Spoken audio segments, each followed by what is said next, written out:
अस्सलाम वालेकुम, आप देख रहे हैं न्यूज़ पंच। मैं हूं बैतुल्लाह सिद्दीकी।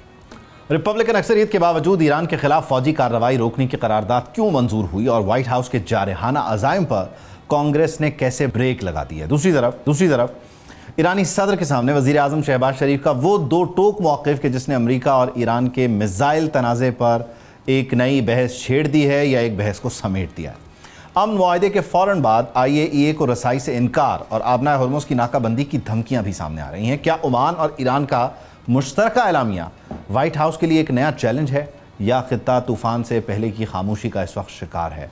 सिर्फ एक हफ्ते में जहाज़ों की आमद 32 से बढ़कर अब 93 हो गई है, मगर मरीन ट्रैफिक के इन चौंका देने वाले आदाद शुमार के पीछे आबना हर्मुज़ पर टोल टैक्स का वो कौन सा नया तनाज़ा है जो अमेरिका और ईरान को दोबारा जंग के दहाने पर ला रहा है? क्या आबना हर्मुज़ फिर बंद हो सकती है?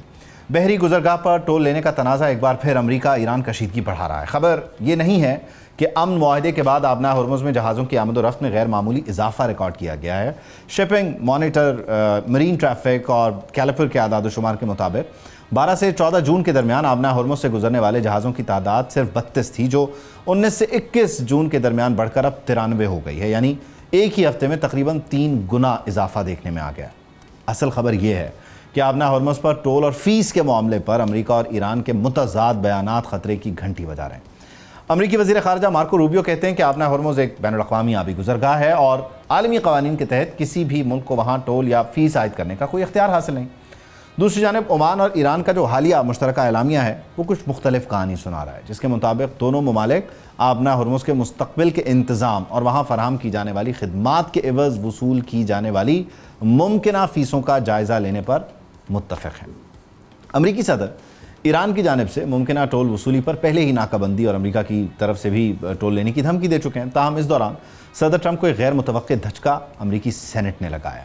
अमरीकी सेनेट ने गैर मामूली इक़दाम करते हुए सदर ट्रंप से मुतालबा किया है कि वो ईरान के खिलाफ जारी फ़ौजी कार्रवाई रोकें या फिर किसी भी नई कार्रवाई से कबल कांग्रेस की मंजूरी हासिल करें। रिपब्लिकन अक्सरियत रखने वाली सेनेट में मंजूर होने वाली करारदाद के हक़ में 50 जबकि मुखालिफत में 48 वोट आए। हैरान कुन तौर पर चंद रिपब्लिकन्स ने तकरीबन 4 ने डेमोक्रेट्स का साथ दिया है। इससे कबल कांग्रेस भी इसी नोयत की करारदाद मंजूर कर चुकी है। ताहम सदर ट्रंप ने सेनेट की इस वोटिंग को सख्त तनकीद का निशाना बनाते हुए इसे बेवक्त और बेमानी करार दिया। उधर सिफारती महाज पर भी अहम पेशरफ्त है। ईरान के सदर के दौरे के दौरान वज़ीर आज़म शहबाज शरीफ ने एक बार फिर वाज़ेह कर दिया है कि ईरान का मिसाइल प्रोग्राम किसी भी मरहले पर ईरान अमरीका मज़ाक नहीं रहा। शहबाज शरीफ का कहना था कि ऐसा नहीं हो सकता कि दूसरे ममालिक के पास मिसाइल हों और ईरान के पास ना हो। यही मौक़िफ़ अमरीकी सदर ट्रंप ने भी 18 जून को पेरिस में गुफ्तगू करते हुए दोहराया था या पहली बार बताया था कि सबके पास मिसाइल हों और आपके पास ना हो तो कुछ अजीब लगता है। अब असल सवाल यह है कि आबना हर्मुज़ के मामले पर अमेरिका और ईरान के मुतज़ाद बयानात क्या आइंदा आने वाले दिनों की जो खींचातानी है, तनाव है, उसकी तरफ इशारा कर रहे हैं या ये दोनों ऑप्टिक्स को फीड कर रहे हैं और अपने अपने अवाम को जो है वो ये बताना चाहते हैं कि दोनों ही अपनी अपनी पोजीशंस पर कायम हैं लेकिन हमको भी मौका देना चाह रहे हैं। आसिफ दुरानी साहब मुझे ज्वाइन कर रहे हैं, साबिक सफारतकार हैं। बहुत शुक्रिया दुरानी साहब, thank you for your time. बुनियादी तौर पर 2-3 चीज़ें बड़ी वाज़ेह हो गई हैं। हर्मुज़ तो ज़ाहिर है कभी उस पर कुछ बात हो रही है, कभी उस पर कुछ बात हो रही है, लेकिन जो ये बैलिस्टिक मिसाइल प्रोग्राम है, कल वज़ीर आज़म की स्टेटमेंट ने इस मामले को बड़ा क्लियर कर दिया है कि ये कभी एजेंडे पर था ही नहीं। तो ये ईरान की एक बहुत बड़ी फतह है कि वो ऐसे मुज़ाकरात में इंगेज है जहां पहले दिन से बैलिस्टिक मिसाइल सवाल था लेकिन ईरान ने कभी उसको एजेंडे पर आने नहीं दिया, अंडर डिस्कशन वो आया ही नहीं, वो एज इस पे ही रहेगा। जी सही है, बैलिस्टिक मिसाइल जो है वो आज की बात नहीं है। जब JCPOA नेगोशिएट हो रहा था उस वक्त भी ये बात सामने आई थी, लेकिन ईरान ने जो है इसको मना कर दिया, इनकार कर दिया और वो डिस्कस नहीं हुआ क्योंकि वो ईरान का डिफेंसिव मैकेनिज्म और जो ईरान का हक भी है और इसका ताल्लुक जो है कन्वेंशनल वेपन से है, इसका ताल्लुक उस बहस से जो ईरान के न्यूक्लियर प्रोग्राम से मुतालिक थी उससे उसका कोई ताल्लुक नहीं था। तो लिहाजा इसमें ना अमेरिकन उसको फोर्स कर सकते थे ना कोई और कुछ फोर्स कर सकता था, तो वो अपनी जगह है। जी यकीनी तौर पे, बल्कि ईरानी सदर ने कल ये कहा भी है ना कि अगर हमारे पास ये सब ना होता तो गज़ा जैसा हमारा हाल होता तो हम कभी भी अपने डिफेंस मैकेनिज्म पे जो है बात करने के लिए तैयार नहीं। लेकिन दूसरी तरफ हर्मुज़ को लेके कुछ आपको लगता है कि मामलात بگڑ رہے ہیں، یا آپ سمجھتے ہیں کہ وہ ون پیجر جو ارینجمنٹ ہے اس پر دونوں کا اتفاق نہیں ہے، یا اس میں کچھ تبدیلیاں چاہتے ہیں، یا آپٹکس کو فیڈ کر رہے ہیں جب یہ کہتے ہیں کہ جی اچھا وہ اعلامیہ عمان سے جو آیا ہے وہ ایران میں لوگوں کو فیڈ کرتا ہے، اور امریکی صدر جب یہ کہتے ہیں کہ ہم ٹول نہیں لگنے دیں گے تو وہ اپنے آپٹکس کو فیڈ کریں؟ ایگزیکٹلی ہرمز کو لے کر آپ کی انڈرسٹینڈنگ کیا ہے اس وقت اس ایم او یو کے اکارڈنگ؟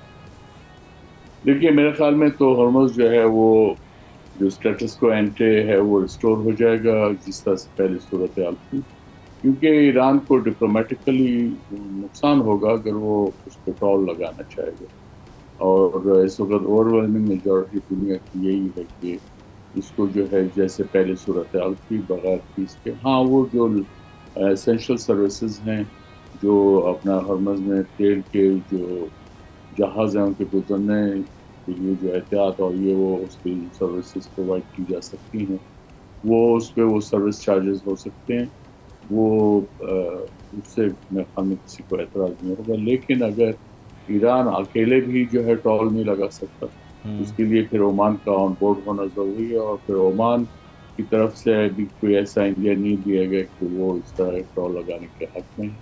اور اوور آل جب آپ بات کرتے ہیں تو it has to be under the parameters of United Nations Convention on Law of the Seas ہے، اس کے مطابق کرنا پڑے گا، اس سے ہٹ کر آپ کچھ نہیں کر سکیں۔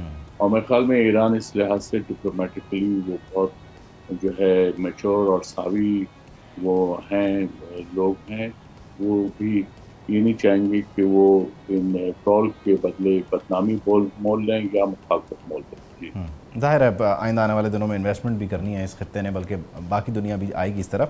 آئیے ای کو ایکسیس نہ دینا جو ایران اپنے نئے بیان میں کہتا ہے کہ ہم بنیادی طور پہ وہ جو انفراسٹرکچر جس سے نقصان پہنچا وہاں تک ایکسیس نہیں دیں گے، اس کی آپ کی نظر میں کیا ریزننگ ہو سکتی ہے؟ کیوں جب آئی اے ای کو ایکسیس دے رہا ہے تو وہاں تک کیوں نہیں دے رہا جہاں تک امریکہ چاہ رہا ہے؟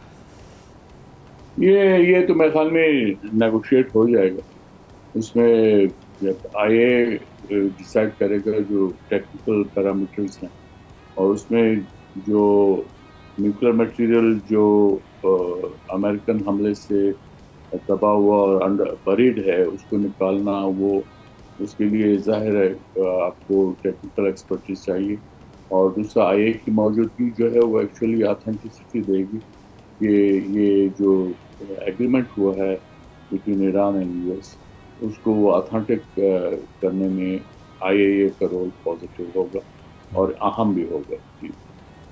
ٹھیک ہے، بہت شکریہ آصف درانی صاحب۔ ڈاکٹر ماریہ سلطان صاحبہ ہمیں جوائن کریں گے۔ ڈاکٹر صاحبہ thank you for your time. یقینی طور پر اس وقت بہت سارے بیانات کو اس تناظر میں بھی دیکھنا چاہیے کہ آپٹکس فیڈ ہو رہے ہیں، یعنی امریکہ کہتا ہے کہ ہرمز پر کوئی ٹول نہیں ہوگا، آئی اے ای اے کو کمپلیٹلی ایکسیس دینا ہوگا، ایران اپنے آپٹکس فیڈ کر رہا ہے، وہ کہتا ہے کہ جی ہم نے طے کرنا ہے کہ ہم نے کہاں تک ایکسیس دینا ہے، ٹول کے معاملات بھی ہم دیکھیں گے۔ تو یہ معاملات اگر آپٹکس کی حد تک رہیں گے، یعنی آپٹکس کو فیڈ کرنے کا پرپز رہے گا اور بیک اینڈ پہ چیزوں کو سنبھالنے کے لیے نہیں رہے گا، تو آپ نہیں سمجھتی یہ تھوڑا کمپلیکس ہو جائے گا اور یہاں پہ اسپوائلر کو ذرا زیادہ روم مل جائے گا مینیپولیٹ کرنے کے لیے چیزوں کو؟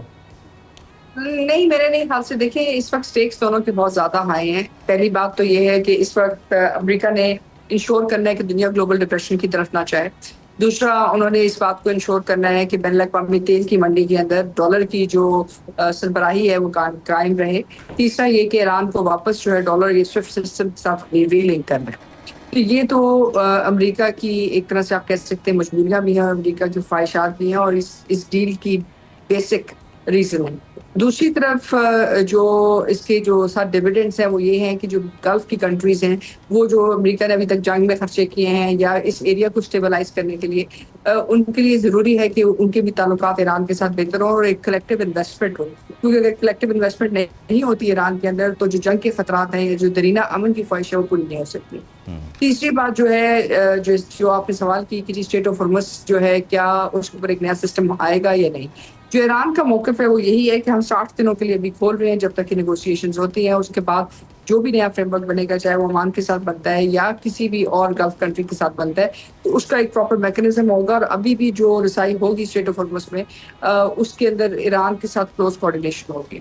تو یہ امریکہ کی طرف سے ان کے حاصل حصول ہے۔ دوسری طرف ایران کے لیے جو سب سے بڑی سکسیس ہے وہ یہی ہے کہ 1979 کے بعد جو ان پہ سینکشنز لگی ہوئی 3 ڈفرنٹ طرح کی سینکشنز لگی جو 1979 کی سینکشنز تھی, اس کے بعد JCPO کے ساتھ جو نئی سینکشنز تھی, اور پھر جو یک طرفہ امریکہ کی طرف سے سینکشنز تھی, جو تقریباً 19,000 ہیں جو امریکہ کی طرف سے, اور پھر ان کی جو ڈفرنٹ سسٹمز ہیں ان سب کے اوپر سینکشنز لگی ہوئی ہیں. تو یہ وہ تمام چیزیں ہیں جو ظاہر ہے ایران لے گا, اور تقریباً $100 بلین جو ہیں ایران کے منجمد اثاثے ہیں جو اس وقت ڈی فریز ہوں گے, اور یہ ان 60 ڈیز کے اندر ہوں گے. ڈیفینیٹلی, اور شاید یہی وجہ ہے کہ وہ مارکو روبیو ڈیفینیٹلی کہہ رہے ہیں کہ اٹس اپ ٹو دیم, ان کے پاس ایک چوائس ہے کہ وہ دنیا کے ساتھ کنیکٹ کرنا چاہتے ہیں, ان کے پاس اپرچونٹی ہے. تو یہاں بہت سارا کچھ جہاں اسٹیک پہ امریکہ کا ہے, وہیں ایران کے لیے یہ ایک اوپن اینڈ شٹ کیس بھی ہے کہ وہ کس طرح سے یہاں سے اپنے راستے کو ہموار کرتا ہے, نہ صرف امریکہ کے ساتھ بلکہ گلف کے ساتھ, پوری دنیا کے ساتھ, to welcome the investment and all. جی بالکل, آپ بالکل درست کہہ رہے ہیں. دوسرا ایشو اس میں جو ہمیں بھولنا نہیں چاہیے وہ یہ کہ انٹرنیشنل اٹامک انرجی ایجنسی پہلے ہی ایران کے ایٹمی پروگرام تک رسائی رکھتا ہے. ایران جو ہے 92+3 جو ہے ایڈیشنل سیف گارڈز جو ہے سائن کر چکا ہے, اور اس وقت جو اصل بات یہی ہے کہ امریکہ کے نقطہ نظر سے 3.7% کے اوپر افسردگی کا لیول رکھنا ہے, جو اس سے پہلے ایران کا جو رائٹ تھا JCPO کے نیچے وہ 5% تھا. لیکن چاہے وہ 5% ہو یا 3.7% ہو, جو ایران کا موقف ہے کہ جی وہ جو رائٹ ہے وہ برقرار رہے, وہ اس سے برقرار رہتا ہے. اور امریکہ کا جو آرگیومنٹ ہے کہ وہ ایٹمی ہتھیاروں کے لیے استعمال نہ ہو وہ بھی قائم رہتا ہے. وہ اس لیے کیونکہ اگر آپ 5% سے کم کرتے ہیں تو اس کی جو ایٹامک ویلیو ہے وہ کم ہوتی ہے اس ڈائیورژن کے پوائنٹ آف ویو سے. 5% سے ابو اس ٹیکنیکل میئر کی بیسس کے اوپر ظاہر ہے وہ پھر it's a question of time, not a question of technology, or not a question of technique, جس سے آپ کہہ سکتے ہیں کہ کوئی بھی ملک جو ہے ایٹمی طاقت بن سکتا ہے.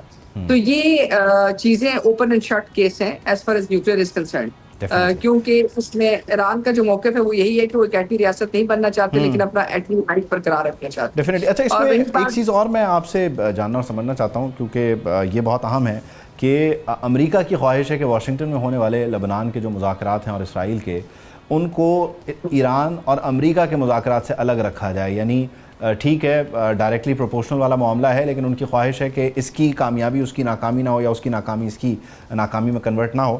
تو آپ سمجھتی ہیں کہ ایران کے لیے یہ سود مند ہے, یا ایران کا تو پورا کیس یہی ہے کہ ڈائریکٹلی پروپورشنل معاملہ ہے, اور لبنان جب تک ہم ایکویژن میں نہیں ہوگا ہم تو بات ہی نہیں کریں گے. ابھی جو فوٹو آپس نہیں ہوئی, جو ایک فریم نہیں بنا, اس کی بھی بنیادی وجہ لیبنان. جی, لیکن لیبنان اتنا آسان نہیں ہے. Lebanon conditionally hot and cold رہے گا, لیکن ایران بھی اس پہ اپنا موقع برقرار رکھے گا, اور ظاہر ہے وہ ایک ٹف نیگوشیشن پوزیشن ہے ایران کے لیے. امریکہ کے لیے تھوڑی سی چیلنجنگ ہے کیونکہ اس کے اندر براہ راست امریکہ ان نیگوسیشنز کو لیڈ نہیں کر رہا, وہ نیگوسیشنز جو ہے اسرائیل لیڈ کر رہے ہیں. سو اس میں امریکہ کا جو اثر رسوخ ہے اسرائیل کے اوپر وہ دیکھنا ہوگا کہ وہ کتنا ہے, اور کتنی حد تک ان پہ امپیکٹ کر لے کے آ سکتے ہیں. اور اسرائیل کی طرف سے بھی جو باتیں آ رہی ہیں وہ یہ کہہ رہے ہیں کہ جی ہم اپنے دفاعی اکوپمنٹ تک باقی تمام چیزیں دوسری جگہ پہ ڈائیورٹ کر لیں گے. اگرچہ یہ ناممکن ہے کیونکہ اس وقت وہ امریکہ سے ڈیفینس ایڈ لیتے ہیں, امریکہ کی دفاعی جو ایڈ ہے اس کے تحت اپنی سیکیورٹی کو چلا رہے ہیں. لیکن دونوں ملکوں کے لیے اسپیشلی اس کو آپ اس ٹرانسفارمیشن سے نہ دیکھیں, اس کو آپ ابراہیم اکارڈ کی ٹرانسفارمیشن سے دیکھیں, کیونکہ ابراہیم اکارڈ میں اسرائیل نے, UAE نے, ہندوستان نے کے مد مقابل, پاکستان کے مد مقابل, سعودی عربیہ کے مد مقابل ہندوستان کو ایک نیٹ سیکیورٹی پرووائڈر کے طور پہ بلڈ کیا جا رہا تھا. لیکن اس ایران وار کے ساتھ جو امریکہ کے ساتھ ہوئی ہے اس میں نہ تو ہندوستان وہ رول ادا کر سکا ہے, نہ اسرائیل وہ ادا کر سکتا. بہت سارے ریالٹی چیک ڈیفینیٹلی بہت سارے لوگوں کو ملے ہیں. بہت شکریہ ڈاکٹر صاحبہ, تھینک یو فار جوائننگ. یقینی طور پر آئندہ آنے والے دنوں میں ظاہر ہے ہر طرف سے کھینچتانی ہوگی, لیکن راستہ جو ہے وہ امن کو ہی ملنا چاہیے, کہ امن جو ہے وہ بہت ضروری ہے. ایک بریک شامل کرتے ہیں, بریک کے بعد واپس آئیں گے. Welcome back. آزاد کشمیر کے انتخابات سے قبل تحریک انصاف کو ایک بڑا ریلیف اور کامیابی ملی ہے. اب PTI کے امیدوار بلے کے نشان پر الیکشن لڑ سکیں گے. سپریم کورٹ آزاد جموں کشمیر نے الیکشن کمیشن کا پرانا فیصلہ کالعدم قرار دیتے ہوئے حکم دیا ہے کہ تحریک انصاف کو بطور سیاسی جماعت رجسٹر کیا جائے. اس سے قبل الیکشن کمیشن نے PTI کی سیاسی حیثیت اور رجسٹریشن منسوخ کر دی تھی, جس کے خلاف صدر PTI آزاد کشمیر اور سابق وزیر اعظم عبدالقیوم نیازی عدالت گئے تھے. مظفر آباد میں چیف جسٹس کی سربراہی میں قائم لارجر بینچ نے PTI کے حق میں یہ فیصلہ سنایا اور الیکشن کمیشن اور حکومت آزاد کشمیر سے بھی वजाहत मांगी है। दूसरी जानिब इंतखाबात के लिए कागजात नामजदगी जमा कराने का अमल मुकम्मल हो चुका है। 45 हलकों से 1265 उम्मीदवार मैदान में हैं। इनमें आज़ाद कश्मीर के 33 हलकों में से 1047, जबकि मुहाजिरीन के 12 हलकों के लिए 218 उम्मीदवारों ने कागजात नामजदगी जमा कराएं। लेकिन इस पार्टी रजिस्ट्रेशन का बहाल होना क्या इम्पैक्ट रखता है, इसको हम डिस्कस करेंगे। साहब हमें ज्वाइन करें, माहिर कानून है। बहुत शुक्रिया फैसल साहब, thank you for your time. बुनियादी तौर पे जब कागजात नामजदगी जमा हो गए हैं और ये फैसला आता है, तो क्या अब भी पाकिस्तान तहरीक इंसाफ के जो उम्मीदवार हैं उनके पास रास्ता मौजूद है कि वो पार्टी एफिलिएशन जो है वो उसके लिए कोई डॉक्यूमेंट दे सकते हैं, या ये फैसला आप समझते हैं कि टाइम बाउंड्री से बाहर हो गया और इसका पीटीआई को डायरेक्टली अभी इलेक्शन में कोई फ़ायदा नहीं होगा इंतखाबी निशान की हद तक? नहीं, इंतखाबी निशानात जो हैं वो तो रीएलोकेट भी हो सकते हैं। वो तो ज़ाहिर सुप्रीम कोर्ट का फैसला है आज़ाद कश्मीर का, वो तो इम्प्लीमेंट करना पड़ेगा। अदरवाइज़ तो जो है वो कंटेम्प्ट में आ जाएंगे। उनको निशान ना देना या तहरीक इंसाफ को कलअदम करार देना ही गलत फैसला था। ये तो बुनियादी तौर पे ही जो बुनियादी हकूक़ हैं किसी भी दुनिया के बाशिंदे के, उसकी सियासत में हिस्सा लेना, को पार्टी ज्वाइन करना या पार्टी बनाना। पाकिस्तान में सुप्रीम कोर्ट में बेनज़ीर भुट्टो का एक बहुत मेजर केस है, फुल कोर्ट का जजमेंट है सुप्रीम कोर्ट ऑफ पाकिस्तान का 1989 का। तो वो जो है मामलात इस तरह से, जिस तरह से इलेक्शन कमीशन ने किए और जिस तरह से 2024 में इलेक्शन हुए, तो ये तो रिपीट टेलीकास्ट था। मैं समझता हूँ कि जो अदालत है आज़ाद कश्मीर की, उन्होंने पब्लिक के हक में एक स्टैंड लिया है और ये स्टैंड को सराहना चाहिए, और इलेक्शन कमीशन को या किसी और को चूं चरा नहीं करनी चाहिए। अच्छा, इस फैसले का जाहिर है एक नज़ीर होती है ना, अदालती फैसले कोर्ट होते हैं इधर के उधर, उधर के इधर वाले, तो जाहिर है ये जो फैसला है ये इस तरफ भी पाकिस्तान तहरीक इंसाफ के लिए कोई ठंडी हवा का झोंका बन सकता है as far as the reference is concerned? देखिए सर, हर इलाके के मारूजी हालात हैं। मेरे नेबर में है आज़ाद जम्मू कश्मीर, और हम समझते हैं कि वहाँ पे जो इसका एक पॉलिटिकल एस्पेक्ट भी है। ज़ाहिर है सियासी कानूनी तो प्योरली लीगल तो मैटर है नहीं, है ना जी। जी। ये एसेंशियली पॉलिटिकल मैटर है, यानी इसमें जो सियासत में जो एक इसमें ये भी वजह समझ में नज़र आती है या कि ये जो एक्शन कमेटी है उसके मुकाबले में तो बाहर तौर पे तहरीक इंसाफ ही उनको काउंटर कर सकती है। तो ये जो उनको निशान वगैरह दिया गया है या सिलसिला किया गया है, तो इससे उनको शायद कमज़ोर करना मकसद हो, और ये मामला जो है इस तरह से भी देखे जा सकते हैं। और यहाँ पे उसका हालात देखें, यहाँ पाकिस्तान की जो उनकी क़यादत है, आज़ाद कश्मीर की क़यादत है, वो बड़े समझदार लोग हैं। वो अपने मामलात को बेहतर तरीके से, क़य्यूम नाज़ साहब हों या बाकी हों, वैसे भी बड़े वो मैच्योर लोग हैं, पहाड़ों के लोग हैं। तो वो अपनी बहुत ज़्यादा उन्होंने क्योंकि स्ट्रगल भी देखी हुई है, तो वो समझदार लोग हैं। यहाँ की जो क़यादत है उसमें प्रॉब्लम है, वो विजन सियासी विजन नहीं रखते हैं, और उसी का नुकसान हो रहा है बार बार, बहुत ज़्यादा नुकसान। आप क्या समझते हैं कि क़य्यूम नियाज़ी साहब ने ऐसा क्या किया कि वो ये अचीव कर गए, और यहाँ पर barrister Gauhar, Salman Akram Raja, A camp, B camp, C camp जो भी हो, वो ये ना कर सके? क्या बुनियादी फ़र्क क्या है?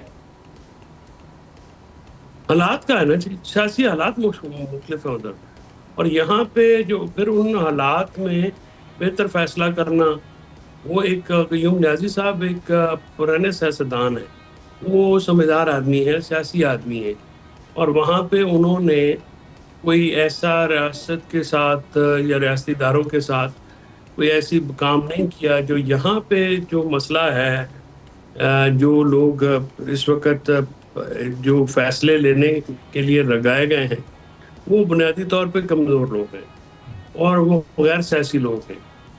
और जो गैर सियासी लोग लगाए गए हैं, इमरान खान साहब का ये फैसला दानिशमंदाना या ये बिल्कुल सही नहीं है। मैं इससे डिसएग्री करता हूँ, उनके मुंह पे भी करता हूँ, मैंने किया है बाहर तौर। मैं समझता हूँ कि इसकी कमज़ोर टीम लगाने से उनको अपना भी नुकसान हुआ है, कारकुनान का नुकसान हुआ है, पार्टी का नुकसान हुआ है। اس پہ نظر ثانی کی ضرورت ہے. سیاسی لوگ ہی سیاسی راستہ نکال سکتے ہیں. اگر لوگ یہ سمجھتے ہیں یا فیملی میں سے بندہ سمجھتا ہے اسٹیبلشمنٹ سے یعنی فوج سے ٹکر لیں گے اور لڑیں گے اور یہ ہوگا وہ ہوگا, تو یہ بہت ہی غیر دانش مندانہ اور بہت ہی بچگانہ سوچ ہے. اس کا نقصان پہلے بھی ہوا ہے. یہ اداروں کے ساتھ چلنا پڑتا ہے, اداروں کو ساتھ لے کے چلنا پڑتا ہے. جو اس طرح کی جو خواہشات ہیں یہ غلط خواہشات ہیں اور ان کو سپورٹ نہیں کیا جا سکتا کسی بھی طور پہ, سوشل میڈیا کے پریشر پہ ہو یا کسی اور پریشر میں ہو. یہ غیر منطقی بات ہے, یہ اس کی توضیح کوئی نہیں ہے, اس کی توجیہ کوئی نہیں ہے. تو لہٰذا جو ہے وہ سیاست کو سیاسی طریقے سے ہی کرنا ہے تو ہی آگے آپ بڑھ سکتے ہیں, ورنہ پھر سیاسی لوگوں کو ہی کرنے دیں. اچھا, اس سلسلے میں چودھری صاحب بنیادی طور پہ ظاہر ہے وہ ایک نیشنل ڈائلاگ کمیٹی اپنی کوشش کر رہی ہے, جو 80 رہنما ہیں وہ اپنی کوششیں کر رہے ہیں. کیا وجہ ہے یہ؟ آپ نے سوشل میڈیا کا ذکر کیا, پہلے بھی کچھ تحریک انصاف کے رہنما یہ اس کی شکایت کرتے ہیں کہ یہ بہت بڑا پریشر گروپ ہے. دوسری چیز فیملی کا پریشر ہے. کیا وجہ ہے کہ جو ایکچوئل سیاسی لوگ آئے تھے, کہیں سے بھی آئے تھے, جیسے بھی آئے تھے, اس پہ ایک الگ سے بحث ہو سکتی ہے, وہ پینیٹریٹ نہیں کر پا رہے اور وہ راستہ نہیں بنا پا رہے؟ کیا وہ اعتماد کھو چکے ہیں بانی پی ٹی آئی کا, یا انہیں کہیں اور سے بھی اعتماد حاصل نہیں ہے, یہ وجہ ہے کہ وہ اپنی جگہ نہیں بنا پا رہے؟ نہیں, دیکھیے عمران خان صاحب تو جیل کے اندر ہیں نا جی. اعتماد ان کا تو تب سامنے پتہ لگے گا نا کہ اس پہ وہ اعتماد کرتے نہیں کرتے. وہ باہر آئیں گے. ظاہر ہے جو لوگ پرانے لوگ ہیں سیاسی لوگ, ان کو تو اس وقت مار کٹ کے انہوں نے سائڈ پہ کیا, جس کا جو اسٹیبلشمنٹ نے اس وقت کیا اس کا نقصان بھی انہیں کو ہوا, یعنی وہ بیلنس ہی نہیں رکھ سکے. اب لوگ جو ہیں وہ اب سوشل میڈیا کا پریشر آپ نہیں لیں گے تو کوئی پریشر نہیں ہوتا. ہم پہ بھی بہت تنقید ہوتی ہے, ہم نے کوئی پرواہ بھی نہیں کی. اپنا جو سیاست ہوتی ہے اس کو یا وہ آپ کسی کے پریشر یا کسی کو خوش کرنے کے لیے تھوڑی کرتے ہیں. وہ تو آپ ایک اپنے منطقی بات کریں, لاجک کے ساتھ کریں. ٹھیک ہے, جو اس وقت ہو رہا ہے کارکنان کے ساتھ خاص کر پنجاب میں, وہ انپریسیڈنٹڈ ہے, کبھی بھی نہیں ہوا اور اس کی کوئی صبح ہی نظر نہیں آ رہی. جیل میں جو لوگ ہیں وہ بیچاروں کو ہر کیس میں 10 سال کی سزا دے دی جاتی ہے, ریگارڈلیس کہ ان کی عمریں کیا ہیں, ریگارڈلیس کہ ان کے وہ کینسر سروائیور ہیں. تو ریاض صاحب کا آپ دیکھیے کہ ان کی فزیکل حالت کیا ہے. محمود رشید صاحب اب 76-78 سال کے بندے ہیں. چیمہ صاحب کا جو ہے وہ میڈیکل کنڈیشنز اس طرح کی ہیں. تو یہ غیر انسانی جو طریقہ کار ہے یہ بھی تو مناسب نہیں ہے. صحیح. لیکن باہر طور پہ یہ ایک مصیبت ہے اور اس کا سیاسی طور پہ ہی مقابلہ کیا جا سکتا ہے. عسکریت پسندی یا تشدد جو ہے اس کا جواب نہیں. اچھا, آپ نے ذکر کیا کہ ظاہر ہے آزاد کشمیر کے حالات مختلف ہیں اور آپ نے جوائنٹ ایکشن کمیٹی کا بھی ذکر کیا. آپ سمجھتے ہیں کہ وہاں پر کیا اب یہ ہوا بن رہی ہے کہ ایک فری اینڈ فیئر الیکشن ہوگا؟ کیونکہ کچھ لوگ یہ اندازہ لگاتے ہیں کہ پاکستان پیپلز پارٹی سے شاید وہاں کو لے کر کچھ کمٹمنٹس ہیں, یا پاکستان پیپلز پارٹی کے وہاں پر اپنی کیلکولیشنز ہیں, نون لیگ بھی اپنا حصہ کلیم کرتی ہے. فری اینڈ فیئر الیکشن ہوگا, پی ٹی آئی حکومت بنانے میں کامیاب رہے گی, یا آپ سمجھتے ہیں کہ پی ٹی آئی کا یہ جو فیصلہ ہے, پی ٹی آئی کے حق میں آنے والا فیصلہ, یہ بھی کسی سمجھوتے کی وجہ سے ہوا؟ قیوم نیازی صاحب, کیونکہ آپ نے کہا سیاستدان ہیں, تو انہوں نے کہیں کسی صحیح راستے کا, جس کو غلط بھی کہا جا سکتا ہے, وہ راستہ تو آپ نے کیا. جی چودھری صاحب. دیکھیے سر, بات یہ ہے کہ جو سیاسی حقائق ہے وہ تو بڑے آبویس ہے نا جی. ووٹر اس وقت عمران خان کے ساتھ ہے. وہ وہاں سے اس میں اضافہ ہوا ہے, بے پناہ اضافہ ہوا ہے, کمی نہیں ہوئی. انسپائٹ آف کے اسٹیٹ بروٹیلٹی بہت زیادہ استعمال ہوئی ہے, اس میں کوئی شک کی بات نہیں ہے. لیکن ووٹر جب بھی ووٹ کرے گا وہ تحریک انصاف کے نام پہ کرے گا. اور اگر بلہ نشان ہو رہا ہے کوئی سمجھوتا, مجھے تو میں پریوی نہیں ہوں اس بات کا, نہ قیوم نیازی صاحب اس طرح کے بندے ہیں, ویسے بڑا آنریبل آدمی ہے. لیکن گزارش یہ ہے کہ یہ جو حالات ہیں اس وقت, جب سارے وہاں پہ کشمیر میں ایک ایسی بے چینی ہے, جو دیکھیں نا کشمیر بڑا سینسٹیو ایریا ہے ہمارے لیے, کیونکہ اس کے کراس اگر ہندوستان نے جو قبضہ کیا ہوا ہے وہ بھی تو یہی ہے نا کہ وہ بنیادی حقوق ان کا ہمارے مقبوضہ کشمیریوں پہ نہیں دیتے. تو ہمارا تو فرض بنتا ہے کہ ہمارے جو رشتہ ہے کشمیریوں کے ساتھ, جو ان کے ساتھ ایک غیر متزلزل ہمارا سیاسی اور اخلاقی ان کے ساتھ سپورٹ رہی ہے, وہ اس بات کی متقاضی ہے کہ آپ کشمیر میں فری اینڈ فیئر الیکشن کرائیں. جو ان کا مطالبہ ہے وہ بہرحال جو یہ ہے کہ آپ 12 سیٹیں ختم کریں, ये तो फिर उनकी अपनी पार्लियामान खत्म करे, वो तो इसमें जाहिर है वो जो उसका एक अपना लीगल डेफिनेटली तरीके कार है। रास्ता मौजूद है और सब उनको ये हाँ, मशवरा दे लेकिन रहे ये है कि फिर इस हुकूमत ने उनके साथ एग्री नहीं करना चाहिए था ना जी 7 डेट पहले। जब आपने ये उस वक्त किया और आप जाके ये हर चीज जो है वो डंडे से तो नहीं ठीक हो सकती। सियासी मामलात हैं, सियासी तरीके से उसको करें और सियासतदानों को जो और आपने NDC सियासी की बात वादे की, वहीदों को जो है वो रास्ता बनाया जाए, ना कि ओवर जो आप कह लीजिए ना कि कमिट कर देना जो है वो किसी मसले का हाल है। बहुत शुक्रिया, थैंक यू। फैसल से हमारे साथ मौजूद थे। एक ब्रेक शामिल करते हैं, ब्रेक के बाद वापस आएंगे। Welcome back. पाकिस्तान को एक बार फिर मौसमियाती खतरात का सामना है। शदीद बारिशें होने जा रही हैं और ये सिलसिला गुज़िश्ता कई सालों से जारी है। अल जज़ीरा की रिपोर्ट के मुताबिक नेशनल डिज़ास्टर मैनेजमेंट अथॉरिटी ने अगले 12 से 24 घंटों के दरमियान शदीद बारिशों, अर्बन फ्लडिंग और शुमाली इलाकों में ग्लेशियाई झीलें फटने से सैलाब के खतरात पर अलर्ट जारी कर दिया। हुंजा, स्कर्दू, खैबर पख्तूनख्वा, इस्लामाबाद और रावलपिंडी को हसास तरीन इलाकों में शामिल किया गया। ये वार्निंग ऐसे वक्त में सामने आई है जब पाकिस्तान मुसलसल चौथे साल शदीद मानसून का सामना कर रहा है और जून के आखिर में बारिशों का नया सिलसिला शुरू होने की तवक्को है। गुज़श्ता साल मानसून बारिशों से 1000 से ज़ायद अफराद जान की बाजी हार गए थे, जबकि 30 लाख से ज़्यादा लोग बेघर हुए थे। इससे पहले 2022 का तबाहकुन सैलाब भी सबके सामने है। 1/3 हिस्सा ज़ेर-ए-आब आ गया था। इस साल गिलगित बल्तिस्तान में दर्जा हरारत 48.5 डिग्री सेंटीग्रेड तक पहुँच चुका है, जो 1900 के बाद सबसे ज़्यादा है, जिससे ग्लेशियर्स के पिघलने की रफ्तार भी तेज़ हो गई है। अक़वाम मुत्तहिदा के तरक्याती प्रोग्राम के मुताबिक शुमाली इलाकों में 3000 से ज़ायद ग्लेशियाई झीलें हैं, जिनमें से 33 इंतहाई ख़तरनाक करार दी जा चुकी हैं और इनमें से 71 लाख अफराद की ज़िंदगियाँ ख़तरे में हैं। जिस तेज़ी से ये सब कुछ बदल रहा है, उस तेज़ी से लोगों की ज़िंदगी ख़तरे में है। सवाल ये है कि मानसून सीज़न में एक और बड़े मौसमियाती इम्तिहान के लिए क्या हम तैयार हैं? कहाँ कहाँ बारिशें होंगी, कितनी होंगी, पहले से कितनी ज़्यादा होंगी, इस सब को डिस्कस करते हैं। अंजुम नज़ीर साहब हमें ज्वाइन कर रहे हैं महकमा मौसमियात से। बहुत शुक्रिया अंजुम साहब, thank you for your time. अच्छा, अब अंजुम साहब, बुनियादी तौर पर ज़ाहिर है कि बारिशों को लेकर एक सवाल रहता है और ख़ास तौर पर मानसून के साथ फिर वो सैलाबी सूरत हाल हमारी वाबस्ता है। एग्जैक्टली ये मानसून कब से प्रेडिक्टेड है? सूरत हाल इस वक्त एग्जैक्टली क्या है, क्या तैयारी करनी है, कब से करनी है और ये बारिशें होंगी कहाँ कहाँ? जी देखें, बिल्कुल 10 तारीख को, बल्कि 9 तारीख को, 9 जून को जो है पीएमडी ने जो मानसून की एडवाइजरी है वो इशू की थी, जो कि हम जुलाई से सितंबर तक जो है पाकिस्तान में मानसून सीज़न होता है, और उस बारे में बता दिया गया कि बारिशें इस साल मामूल से कम होंगी due to El Nino factor, क्योंकि अल नीनो जो है वो सब कॉन्टिनेंट की जो मानसून रेनफॉल है उसको सप्रेस करता है। इसमें जो हमारे मानसूनल बेल्ट्स हैं, स्पेशली जो नॉर्थ ईस्टर्न पंजाब, उसके साथ साथ सिंध, सदर्न पंजाब के अक्सर इलाके और नॉर्थ ईस्टर्न जो बलूचिस्तान का एरिया है, ये बेसिकली हमारा मानसून पॉर्न एरिया है और यहाँ पर हम एक्सपेक्ट कर रहे हैं कि बिलो नॉर्मल रेनफॉल्स होंगी।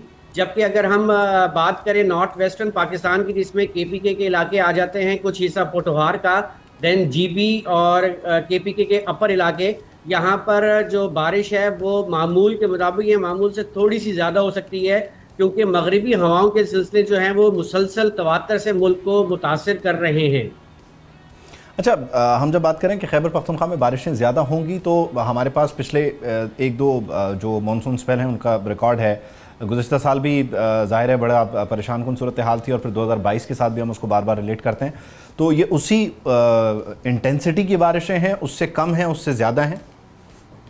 देखिए, इंटेंसिटी जो है ना, एक तो लॉन्ग रेंज फोरकास्ट होती है, उसमें हम एवरेजेस की बात करते हैं, जो सीजनल एवरेज होता है कि उसके हिसाब से बारिश कितनी होगी। जब हम स्पेल टू स्पेल बात करते हैं कि जो आने वाला सिलसिला हमें नज़र आ रहा होता है 4 से 5 रोज़ पहले से, कि उसकी स्ट्रेंथ क्या होगी, तो यहाँ पर ये बात बिल्कुल मैं क्लियर करता चलूँ कि इंटेंस क्या कहते हैं सिस्टम आ सकते हैं, जिसमें ईस्टर्न और वेस्टर्न मॉइस्चर का मिलाप हो सकता है इस दौरान। जो जैसे केपीके मैंने बात की, केपीके के स्पेशली जो नॉर्दर्न इलाके हैं या सेंट्रल इलाके हैं, यहाँ पर सूरत हाल हो सकती है, जिसमें कि सैलाबी सूरत हाल भी हो सकती है। और ऑलरेडी जो है वो, अगर हम थोड़ा सा नदन केपी की बात करें या जीबी की बात करें, तो यहाँ पर जो एवरेज ऑफ टेम्परेचर की जो एवरेजेस हैं उससे ज़्यादा जो है दर्जा हरारत रहने के इम्कानात हैं। और साथ साथ जब बारिश के सिलसिले होते हैं तो मेल्टिंग ऑफ स्नो का रेट जो है वो ऑलरेडी ज़्यादा है, तो उसकी वजह से जो है फ्लड लाइक सिचुएशन डेवलप हो सकती है। ठीक है, बहुत शुक्रिया। थैंक नज़ीर साहब हमारे साथ मौजूद थे। आफिया सलाम साहबा हमें ज्वाइन करी हैं, क्लाइमेट चेंज एक्सपर्ट हैं, उनको शामिल गुफ्तगू करते हैं। आफिया साहबा बहुत शुक्रिया, thank you for your time. यकीनी तौर पर हमारे जो हालात वाक़यात और मामलात हैं वो बड़ी तेज़ी से बदल रहे हैं, दर्जा हरारत बढ़ रहा है, बारिशों में इंटेंसिटी देखने में आ रही है। अभी आप अंजुम नज़ीर साहब की भी गुफ्तगू सुन रही थी। एग्जैक्टली जो इस वक्त सूरत हाल है उसको लेकर हम बार बार एक सवाल करते हैं कि हमारी तैयारी क्या है। हर सैलाब पे हम रिलीफ कैंप्स लगाते हैं और ये कहते हैं कि अगले साल हम इससे निपटने के लिए तैयार हैं। क्या इस बार हम तैयार हैं या हम वहीं हैं जहां पहले दिन थे? अच्छा देखिए, अगर आप देखें तैयारी की तो तैयारी तो पिछली दफ़ा से हर मरतबा बेहतर नज़र आती है। रिलीफ अगर आप देखिए कि 2010 में क्या हुआ था सिंध में, तो और 2025 में क्या हुआ, तो 2025 में सिंध में बिल्कुल कोई डैमेज नहीं हुआ, कोई लाइफ लॉस नहीं हुई, कोई लाइफ स्टॉक लॉस नहीं हुआ। ये सिंध की हद तक मैं जी। बता रही हूँ। अब पूरे मुल्क के हालात डिफरेंट हैं।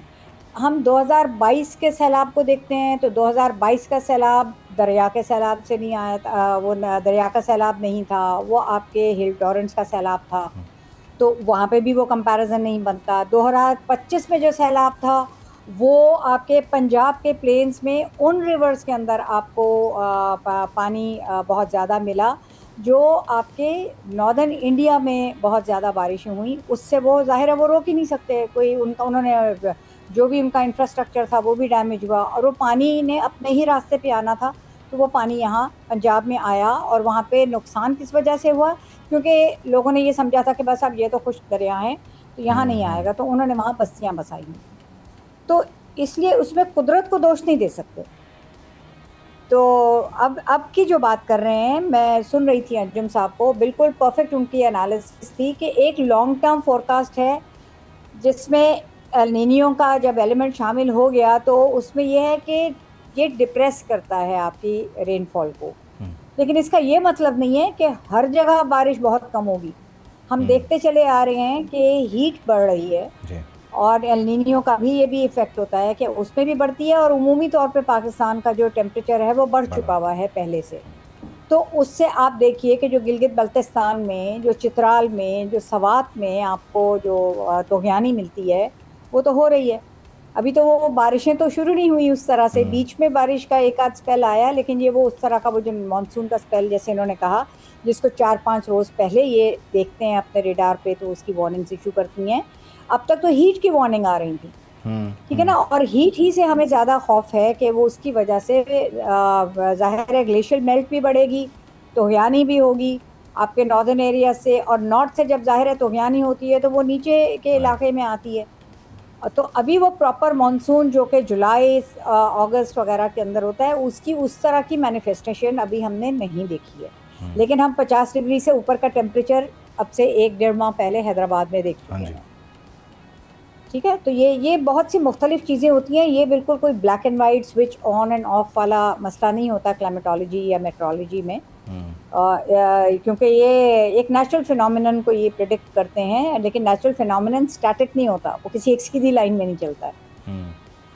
अच्छा, इसमें आफिया साहब आपने खुश्क दरियाओं की बात की, ज़ाहिर है इसको पूरा प्रेडिक्ट करना, और ज़ाहिर है फिर जब वो आएगा उसमें बहुत सारे फैक्टर्स, हवा, उसके अलावा जनाब जो टेम्परेचर है, बहुत सारी चीज़ें आपने कहा ना कि इसको पूरा ब्लैक एंड वाइट नहीं कर सकते, इसमें ग्रे एरिया का मार्जिन हमें छोड़ना होता है।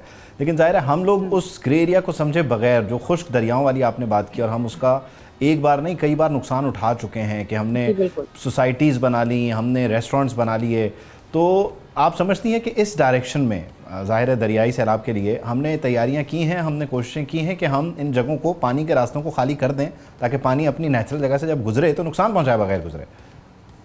देखिए, ये बात भी कह देना, और हम जैसे लोग जो नक़ाद की हैसियत से बैठते हैं ऐसी डिज़ास्टर्स के हवाले से, तो वो कहना आसान है, लोग अपनी जगह नहीं छोड़ते। लोगों के ज़िंदगी भर की इन्वेस्टमेंट से वो कच्चे पक्के घर बने हुए होते हैं, जहाँ पे उन्होंने कोई 1-2 भैंसें गाय रखी होती हैं, कुछ जानवर रखे होते हैं, वो उनका कुल असासा होता है ज़िंदगी का। फिर इमोशनल अटैचमेंट्स होती हैं, कहते हैं कि हमारे पुरखों के कब्रें हैं यहाँ पे, हम नहीं जाएंगे यहाँ से। तो वो बिल्कुल लास्ट स्टेज पे बहुत ज़्यादा नुकसान उठाने के बाद ज़बरदस्ती इवैक्यूएशन होती है, नुकसान भी हो चुका हुआ होता है, एक ये है। लेकिन इसका ये मतलब नहीं है कि जो इसमें हुकूमत के इदारे हैं वो बरी ज़िम्मा हो सकें, क्योंकि जब उसके अंदर जब आपको पता चल गया آپ کو یہ معلوم ہے کہ یہ دریا کا راستہ ہے. پھر 2010 کے سیلاب کے بعد سے آپ نے ریور کی زوننگ بھی کی ہے جی. کہ اس کے دونوں اطراف کتنی دور تک کوئی بھی اس کے اندر اسٹرکچر نہیں ہونا چاہیے, اور حتیٰ کہ جو ان کو وہ بچاؤ بند بھی کہا جاتا ہے, اور آپ کے کھیتوں کے میں آپ نظر آتے ہیں دریا کے جو پیٹ میں جو کچے کا علاقہ ہوتا ہے اس کو کہیں آپ, وہاں جو زمینداری کرتے ہیں لوگ وہ بھی بناتے ہیں, وہ سب چیزیں ڈیمالش ہونی ہوتی ہیں. لیکن کیا ڈیمالش ہوئی؟ کیا اس سال بھی آپ کو, کل میرے خیال میں کوئی تصویر آ رہی تھی جو آپ کے پی میں بہت شدید بارشیں ہوئی تھیں, تو وہ تو اسی قسم کے گھروں کے بیچ میں سے دریا بہہ رہا ہے نا. جی. تو امپلیمنٹیشن اس کی, گورننس اس کی, ان چیزوں کو, چونکہ وہ ایک انٹینجبل چیز ہوتی ہے, اس کو آپ چھو نہیں سکتے, اس کے اوپر بات چیت کم ہوتی ہے. لیکن اگر اس کے اوپر زیادہ بات چیت ہو اور اس کے اوپر وہ پریشر آئے آپ جیسے لوگوں کی طرف سے, میڈیا کی طرف سے, جو ایکسپرٹس ہیں, سول سوسائٹی ہے, کہ آپ اپنی گورننس کو بہتر کریں اور انشور کریں کہ وہاں پہ کوئی اسٹرکچر نہ ہو. You can not fight it, but آپ اس کی تھوڑی سی مینجمنٹ جو ہے وہ کر سکتے ہیں. تھوڑی نہیں, بہت زیادہ مینجمنٹ کی ضرورت ہے. مطلب وہ پہلی اینٹ لگنے پہ آپ جا کے جو ہے وہ انفورسمنٹ کریں, نہ کہ پورا مکان تیار ہونے کے بعد جو ہے وہ آپ جا کے روک رہے ہیں, NOCs جو ہے وہ جاری کرتے ہوئے خیال کریں. جی ڈیفینیٹلی, قدرت گراتی ہے. یس, بہت شکریہ عافیہ سلام صاحبہ, thank you for joining us. Enforcement کا بڑا عمل دخل ہے, پہلی اینٹ پہ لوگوں کو روکیں, نہ کہ آپ 5-5 6-6 منزلہ عمارتوں کی اور ہوٹلز کی اور ریزورٹس کی جو ہے وہ اپروول دیتے رہیں. خیر, بارشیں جو ہے وہ رحمت ہوتی ہیں, لیکن وہ زحمت میں کیوں کنورٹ ہوتی ہیں, ہمیں اپنے گریبان میں جھانکنا ہوگا اور انتظامیہ کو بھی دیکھنا سوچنا ہوگا کہ ان سے کیا غلط ہو رہا ہے. پروگرام سے مجھے اجازت دیجیے, آپ سے ملاقات ہوگی انشاءاللہ کل. اللہ حافظ.